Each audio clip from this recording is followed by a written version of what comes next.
ನಮಸ್ತೆ. ಇವತ್ತು ನಾವು ಭೇಟಿ ಕೊಡ್ತಾ ಇರೋಂಥ ದೇವಸ್ಥಾನ ಅತ್ಯಂತ ಪ್ರಾಚೀನ ಕಾಲದ್ದು. ಶ್ರೀ ಕ್ಷೇತ್ರಕ್ಕೆ ಬರುವ ಭಕ್ತರ ಸಂಖ್ಯೆಯೂ ಕೂಡ ಅತ್ಯಧಿಕ. ಲಕ್ಷಾಂತರ ಜನ ಪ್ರತಿನಿತ್ಯ ಭೇಟಿ ಕೊಡ್ತಾರೆ ಈ ದೇವಸ್ಥಾನಕ್ಕೆ. ಎಲ್ಲಿ ನೋಡಿದರೂ ಹಚ್ಚ ಹಸಿರು, ನಿಮ್ಮ ಕಣ್ಣಿಗೆಲ್ಲ ಒಂಥರ ಮುದ ನೀಡೋಂಥ ಪರಿಸರ. ಹತ್ತಿರದಲ್ಲೇ ನೇತ್ರಾವತಿ ನದಿ ತೀರ ಕೂಡ ಇದೆ. ಇದಿರೋಂಥದ್ದು ಕರ್ನಾಟಕದ ದಕ್ಷಿಣ ಕನ್ನಡ ಜಿಲ್ಲೆಯ ಬೆಳ್ತಂಗಡಿ ತಾಲೂಕಿನ ಧರ್ಮಸ್ಥಳ ಎಂಬ ಊರಿನಲ್ಲಿರುವಂಥದ್ದು. ಧರ್ಮಸ್ಥಳದಲ್ಲಿ ಶ್ರೀ ಮಂಜುನಾಥ ಸ್ವಾಮಿಯು ಶಿವನ ರೂಪದಲ್ಲಿ ಮುಖ್ಯ ದೈವವಾಗಿ ಇಲ್ಲಿ ಪೂಜಿಸಲ್ಪಡುತ್ತದೆ. ಇತಿಹಾಸದ ಪ್ರಕಾರ ಸುಮಾರು 800 ವರ್ಷಗಳ ಹಿಂದಿನದು. ಪ್ರಾರಂಭದಲ್ಲಿ ಈ ಸ್ಥಳವನ್ನು ಕುಡುಮ ಎಂದು ಕರಿತಾ ಇದ್ರು. ಇಲ್ಲಿ ನೆಲೆಸಿದ್ದ ಜೈನ ಕುಟುಂಬವಾದ ಪೇರ್ಗಡೆ ಕುಟುಂಬದವರಿಗೆ ಧರ್ಮ ದೈವಗಳು ಕನಸಿನಲ್ಲಿ ದರ್ಶನ ನೀಡಿ ಈ ಸ್ಥಳವನ್ನು ಧರ್ಮ ಪ್ರಚಾರಕ್ಕಾಗಿ ಉಪಯೋಗಿಸಬೇಕೆಂದು ಹೇಳುವ ನಂಬಿಕೆ ಇದೆ. ದೈವಗಳ ಆದೇಶವನ್ನು ಪಾಲಿಸಿ ಈ ಸ್ಥಳವನ್ನು ಧರ್ಮಸ್ಥಳವೆಂದು ಪರಿವರ್ತಿಸಿದ್ದಾರೆ. ಶ್ರೀ ಮಂಜುನಾಥ ಸ್ವಾಮಿಯ ವಿಗ್ರಹವನ್ನು ಪುನರ್ ಪ್ರತಿಷ್ಠಾಪನೆ ಕೂಡ ಮಾಡಿದ್ದಾರೆ. ಇಲ್ಲಿ ಎಲ್ಲ ಧರ್ಮದವರಿಗೂ ಭೇಟಿ ಕೊಡುವ ಅವಕಾಶವಿದೆ. ಅದೇ ಇಲ್ಲಿನ ವಿಶೇಷತೆ ಅಂತಲೂ ಹೇಳ್ಬೋದು. ಪ್ರತಿನಿತ್ಯ ಸಾವಿರಾರು ಲಕ್ಷಾಂತರ ಜನರಿಗೆ ಅನ್ನದಾನ ಮತ್ತು ನಿಮಗೆ ಶಿಕ್ಷಣ, ಆರೋಗ್ಯ ಸೇವೆಗಳು ಕೂಡ ಇಲ್ಲಿ ನಿಮಗೆ ಉಚಿತವಾಗಿ ಸಿಗುತ್ತದೆ. ಈಗ ಪ್ರಸ್ತುತ ಶ್ರೀ ವೀರೇಂದ್ರ ಹೆಗ್ಗಡೆ ಅವರು ಇಲ್ಲಿ ಧರ್ಮಸ್ಥಳದ ಆಡಳಿತ ಅಧ್ಯಕ್ಷರಾಗಿದ್ದಾರೆ. ಈ ದೇವಸ್ಥಾನ ಶತಮಾನಗಳಿಂದ ಭಕ್ತರ ನಂಬಿಕೆಗೆ ಪಾತ್ರವಾಗಿದೆ. ನಾವು ಜಸ್ಟ್ ಈಗ ದೇವಸ್ಥಾನಕ್ಕೆ ಎಂಟ್ರಿ ಕೊಟ್ಟಿದ್ದೇವೆ. ಪಾರ್ಕಿಂಗ್ ವ್ಯವಸ್ಥೆ ಕೂಡ ನಿಮಗಿದೆ. ಗಾಡಿನೆಲ್ಲ ಪಾರ್ಕ್ ಮಾಡಿ ನಾವು ದೇವರ ದರ್ಶನಕ್ಕೆ ಹೋಗ್ತಿದ್ದೀವಿ. ವಿಡಿಯೋ ನೋಡಿ ಸಪೋರ್ಟ್ ಮಾಡ್ತಿರೋ ಪ್ರತಿಯೊಬ್ಬರಿಗೂ ಕೂಡ ಒಳ್ಳೆಯದಾಗಲಿ. ಅಣ್ಣಪ್ಪ ಸ್ವಾಮಿಗೂ ಕೂಡ ಇಲ್ಲಿಂದನೇ ನಾವು ನಮಸ್ಕಾರ ಮಾಡ್ತಾಯಿದ್ದೀವಿ. ನಿಮಗೆ ವಿಡಿಯೋ ಇಷ್ಟ ಆದರೆ ಲೈಕ್ ಮಾಡಿ, ಕಮೆಂಟ್ ಮಾಡಿ, ಶೇರ್ ಮಾಡಿ ಮತ್ತು ಸಬ್ಸ್ಕ್ರೈಬ್ ಮಾಡೋದಕ್ಕೆ ಮರಿಬೇಡಿ.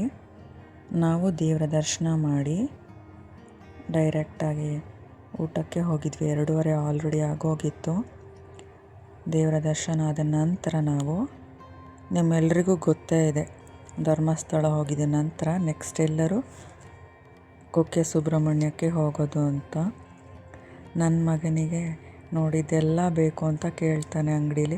ಅವನಿಗೆ ಹಾಗೆ ಅಂಗಡಿಯಲ್ಲಿ ಸ್ವಲ್ಪ ಶಾಪಿಂಗ್ ಮಾಡಿ ನಾವು ನೆಕ್ಸ್ಟ್ ಹೊರಟಿದ್ದೆ ಕುಕ್ಕೆ ಸುಬ್ರಹ್ಮಣ್ಯಕ್ಕೆ. ನಾನು ಬರ್ದೇನೆ 3-4 ವರ್ಷ ಆಗೋಗಿತ್ತು. ಬರಬೇಕು ಅಂದ್ಕೊಂಡ್ರು ಕೂಡ ಬರೋಕ್ಕಾಗ್ತಾ ಇರಲಿಲ್ಲ. ಆದರೆ ಈ ವರ್ಷ 2 ಸಲನೇ ಭೇಟಿ ಕೊಟ್ಟಂಗಾಗಿದೆ. ಆ ದೇವರ ಇಚ್ಛೆ ಇಲ್ಲ ಅಂತಂದರೆ ಎಷ್ಟು ಹೋಗಬೇಕು ಅಂದ್ರೂ ಆ ದೇವರು ಕರೆಸ್ಕೊಡೋದಿಲ್ಲ. ತುಂಬಾ ಬಿಸಿಲಿತ್ತು. ಹೋಗಿದ್ದಿನ ನಾವು ಮೇ ತಿಂಗಳಲ್ವಾ, ಸಿಕ್ಕಾಪಟ್ಟೆ ಶೆಕೆ ಆಗ್ತಾಯಿತ್ತು. ಹಾಗೆ ಮೋಡದ ವಾತಾವರಣ ಕೂಡ ಆಗಿತ್ತು. ಇಷ್ಟು ಜನ ಭಕ್ತಾದಿಗಳು ಬರ್ತಾರೆ ಪ್ರತಿನಿತ್ಯ. ಆದರೆ ರೋಡ್ ಮಾತ್ರ ಹೋಗೋ ದಾರಿಯಲ್ಲಿ ಸ್ವಲ್ಪ ಸಣ್ಣದಿದೆ. ಇನ್ನು ಸ್ವಲ್ಪ ಇಂಪ್ರೂವ್ಮೆಂಟ್ ಆದರೆ ಹೋಗೋರು ಬರೋರಿಗೆ ಅನುಕೂಲ ಆಗುತ್ತೆ. ಇಲ್ಲೊಂದು ವಿಶೇಷ ಏನಂದರೆ, ನಿಮಗೆ ಸುಬ್ರಹ್ಮಣ್ಯದಿಂದ ಧರ್ಮಸ್ಥಳ ಹೋಗೋ ದಾರೀಲಿ 100 ಮೀಟ್ರಿಗೂ ನಿಮಗೆ ಫುಲ್ಚರ್ ಸೋಡಾ ಹಾಗೆ ಎಲ್ಲ ವೆರೈಟಿ ಸೋಡಾಗಳು ಸಿಗುತ್ತೆ. ಬಿಸಿ ಬಿಸಿ ಜೋಳ ಕೂಡ ತಿನ್ಬೋದು. ನಮಗೂ ಜೋರು ಮಳೆ ಬಂದುಬಿಡ್ತು. ಅದಕ್ಕೆ ಒಂದು ಕಡೆ ಸ್ಟಾಪ್ ಮಾಡಿ ಎಲ್ಲರೂ ಸೋಡಾ ಟ್ರೈ ಮಾಡೋಣ ಅಂತ ಟ್ರೈ ಮಾಡ್ತಾಯಿದ್ವಿ. ಚೆನ್ನಾಗಿ ಕೊಟ್ಟಿದ್ದರು ಸೋಡಾ. ಟೇಸ್ಟ್ ಮಾಡಿ ನೋಡಿದ್ವಿ. ನೀವು ಟ್ರೈ ಮಾಡಿ ನೋಡಿ ಇಂಟ್ರೆಸ್ಟ್ ಇದ್ದರೆ. ಸಣ್ಣ ಬಿಸ್ನೆಸ್ ಮಾಡೋರಿಗೂ ಸಪೋರ್ಟ್ ಮಾಡಿ ಅಂತ ಹೇಳಿ ಮುಂದೆ ಹೋಗ್ತಾ ಇದ್ದೆ ದಾರಿಯಲ್ಲಿ ನಮಗೆ ಸೌತಡ್ಕ ಗಣಪತಿ ದೇವಸ್ಥಾನ ಕೂಡ ಸಿಗುತ್ತೆ. ನಾವು ಅಲ್ಲಿ ಕೂಡ ಹೋಗಿ ಒಂದು ದೇವರಿಗೆ ನಮಸ್ಕಾರ ಮಾಡಿ ಬಂದ್ವಿ. ಇದು ಕೂಡ ನಿಮಗೆ ತುಂಬಾ ಪವರ್ಫುಲ್ ದೇವಸ್ಥಾನ ಅಂತಲೇ ಹೇಳ್ಬೋದು. ತುಂಬ ಜನ ಹರಕೆನೆಲ್ಲ ಮಾಡಿಕೊಂಡು ಗಂಟೆ ಕಟ್ಟುವಂಥ ಪದ್ಧತಿ ಇದೆ. ಮಳೆ ನಿಂತಿದ್ದ ಕಾರಣ ನಮಗೆ 5-10 ನಿಮಿಷದ ಒಳಗಡೆ ದೇವರ ದರ್ಶನನೂ ಕೂಡ ನಾವು ಮಾಡ್ಕೊಂಡು ಬಂದ್ವಿ.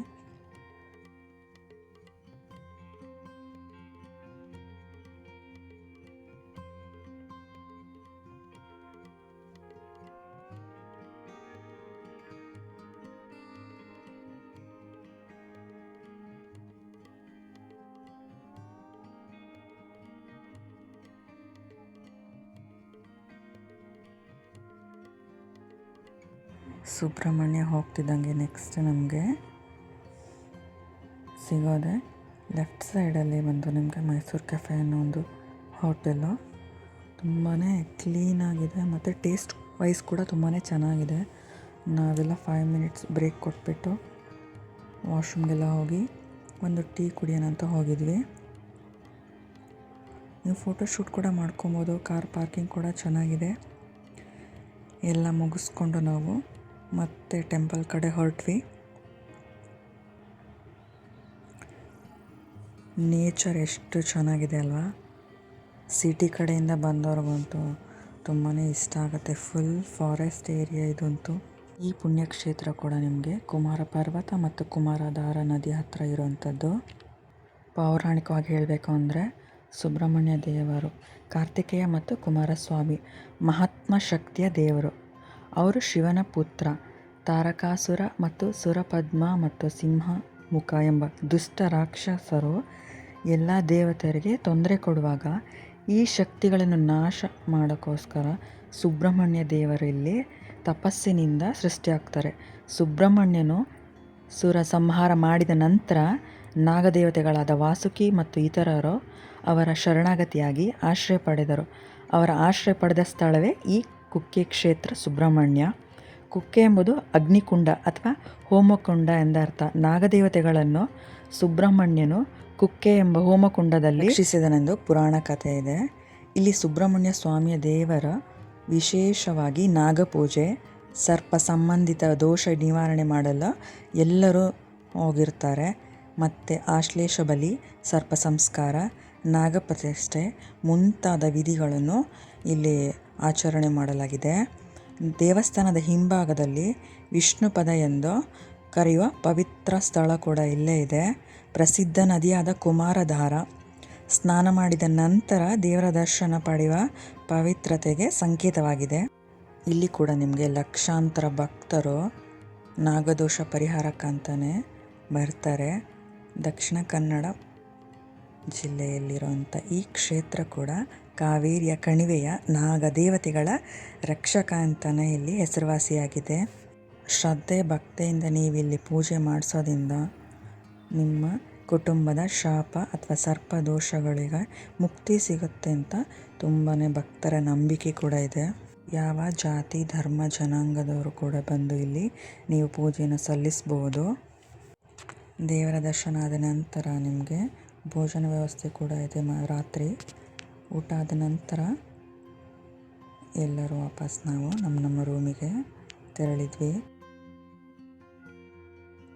ಬೆಳಗ್ಗೆ ಮತ್ತೆ ಎಲ್ಲರೂ ನಾವು ದರ್ಶನಕ್ಕೆ ಅಂತ ಬಂದಿದ್ವಿ. ನಿಮಗೆ 6 ಗಂಟೆ ಮೇಲೇ ದರ್ಶನ ಆಗುವಂಥದ್ದು. ದೇವಸ್ಥಾನದವ್ರದ್ದೇ ಲಾಡ್ಜಸ್ ಎಲ್ಲ ನಿಮಗೆ ಅವೈಲೇಬಲ್ ಇದೆ. ಅದು ನಿಮಗೆ ತುಂಬ ಕಮ್ಮಿ ರೇಟಿಗೆ ಸಿಗುತ್ತೆ. ಇಲ್ಲ ನಿಮಗೆ ಬೇಡ ಅಂದರೆ ಪ್ರೈವೇಟ್ ಲಾಡ್ಜಲ್ಲಿ ಕೂಡ ನೀವು ಸ್ಟೇ ಮಾಡ್ಬೋದು. ಅಲ್ಲಿ ನಿಮಗೆ ಮಧ್ಯಾಹ್ನ ಮತ್ತು ರಾತ್ರಿ ಊಟದ ವ್ಯವಸ್ಥೆ ಕೂಡ ಇರುತ್ತೆ. ವಿಶೇಷವಾದ ಪೂಜೆಗಳಿದ್ದರೆ ಅವರೇ ನಿಮಗೆ ಸಪ್ರೇಟಾಗಿ ತಿಂಡಿ ಮತ್ತು ಮಧ್ಯಾಹ್ನದ ಊಟದ ವ್ಯವಸ್ಥೆ ಮಾಡ್ತಾರೆ. ಹೊರಗಡೆ ಎಲ್ಲೋ ತಿನ್ನಬಾರ್ದು ಅನ್ನೋ ವಿಧಿವಿಧಾನಗಳೆಲ್ಲವೂ ಇದೆ. ಆನ್ಲೈನ್ ಬುಕ್ಕಿಂಗ್ ಕೂಡ ವ್ಯವಸ್ಥೆ ಇದೆ ನಿಮಗೆ. ಇಲ್ಲಿ ಒಂದ್ಸಲಿ ಬಂದು ಹೋದರೆ ನಿಮಗೆ ಗೊತ್ತಾಗುತ್ತೆ, ನಿಮ್ಮ ಲೈಫಲ್ಲಿ ಏನೋ ಸ್ವಲ್ಪ ಚೇಂಜಸ್ ಗೊತ್ತಾಗುತ್ತೆ. ಯಾವುದೋ ಒಂದು ಗೊತ್ತಿಲ್ಲದ ಶಕ್ತಿಯಿಂದ ನಿಮಗೇನಾದ್ರು ಮೈನಸ್ ಫೀಲ್ ಆಗ್ತಾಯಿದ್ರೆ ನೀವು ಬಂದು ದರ್ಶನ ಮಾಡಿ ಹೋಗಿ. ನಿಮ್ಮೊಳಗೆ ಏನೋ ಒಂದು ಪಾಸಿಟಿವಿಟಿ ಹೆಚ್ಚಾಗತ್ತೆ. ನಾವೆಲ್ಲರೂ ದೇವಸ್ಥಾನಕ್ಕೆ ಯಾಕೆ ಹೋಗ್ತೀವಿ? ಕೇವಲ ಧಾರ್ಮಿಕ ಕಾರಣಕ್ಕಲ್ಲ. ಅದು ಆಂತರಿಕ ಶಾಂತಿ, ಸಾಂಸ್ಕೃತಿಕ ಮೌಲ್ಯಗಳ ಅನುಭವ ಮತ್ತು ಸಮಾಜದೊಂದಿಗೆ ನಮ್ಮ ಬಾಂಧವ್ಯವನ್ನು ಹೆಚ್ಚು ಮಾಡೋಕ್ಕೆ ಹೆಲ್ಪ್ ಆಗುತ್ತೆ ಅಂತ ನನ್ನ ಅನಿಸಿಕೆ. ಈ ನೇಚರ್ ಮಧ್ಯ ಈ ಪಶ್ಚಿಮ ಘಟ್ಟದಲ್ಲಿರುವ, ಅದು ಸುಳ್ಯ ತಾಲೂಕಿನಲ್ಲಿರುವಂಥದ್ದು, ಎಷ್ಟು ಬ್ಯೂಟಿಫುಲ್ ಆಗಿದೆ ನೋಡಿ. ನೆಕ್ಸ್ಟ್ ನಾವು ಹೋಗಿರೋದೆ ತಿಂಡಿಗೆ. ಪೂಜೆ ಎಲ್ಲ ಮುಗಿಸ್ಕೊಂಡು ಅಲ್ಲೇ ಪಕ್ಕದಲ್ಲೇ ಇರೋವಂಥ ಹೋಟೆಲ್ಗೆ ಹೋಗಿದ್ವಿ. ಈ ಹೋಟೆಲ್ ಕೂಡ ನಾನು ಸಜೆಸ್ಟ್ ಮಾಡ್ತೀನಿ ಎಲ್ಲರಿಗೂ. ತುಂಬಾ ಚೆನ್ನಾಗಿತ್ತು ಟೇಸ್ಟ್ ವೈಸ್ ಆಗಲಿ, ಆ್ಯಂಬಿಯನ್ಸ್ ಕೂಡ. ತಿಂಡಿ ಎಲ್ಲ ತಿಂದುಬಿಟ್ಟು ನಾವು ನೆಕ್ಸ್ಟು ಮತ್ತೆ ನನ್ನ ಮಗನಿಗೆ ಶಾಪಿಂಗ್. ನೋಡಿದ್ದೆಲ್ಲ ಬೇಕೋ ಕೇಳ್ತಾನೆ. ಮತ್ತು ನಾವು ವಾಪಸ್ ನಮ್ಮ ಊರಿನ ಕಡೆಗೆ ಹೊರಡ್ತಾಯಿದ್ದೀವಿ. ಮಧ್ಯಾಹ್ನ ಊಟಕ್ಕಂತ ಏನು ನಿಲ್ಲಿಲ್ಲ, ಯಾಕಂದರೆ 4 to 5 hours ಆಗುತ್ತೆ ವಾಪಸ್ ಹೋಗೋದು.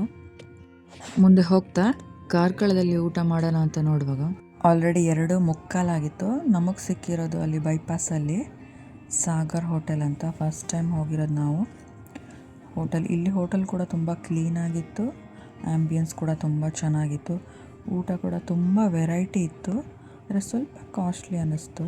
Okay bye, thank you for watching.